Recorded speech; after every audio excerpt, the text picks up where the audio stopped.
Breaking news from Baltimore. The governor, Larry Hogan, now meeting with his top advisors. We will hear from him in 1 hour, and you'll see it live here. And oftentimes, these press conferences where we get our own best information. You'll watch it live here on Fox. In the meantime, there's another story developing about how these hundreds of teenagers were communicating online and were beating police to places like that shopping mall.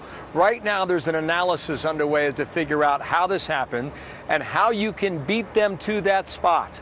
Catherine Herridge is more on that. She's live in Washington. And Catherine, what have you found out in these early hours? Well, Bill, a review of the social media traffic in downtown Baltimore Monday night has found striking connections to the protests in Ferguson, Missouri, according to a leading data mining firm that shared its findings exclusively with Fox News.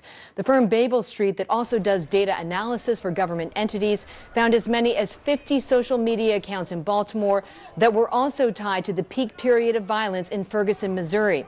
While the data is still being refined, it suggests the presence of professional protesters or anarchists taking advantage of Freddie Gray's death to incite more violence.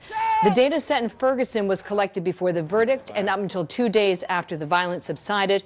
And the data in Baltimore was collected through 6 p.m. Eastern Monday, 3 hours into the peak violence. The finding that as many as 50 social media accounts were tied to cities 825 miles apart was described to Fox News as surprising. And while there's always the potential to spoof these accounts to make it appear someone is in one place when they're really in another, Fox News is told that that cannot fully explain the numbers involved here, Bill.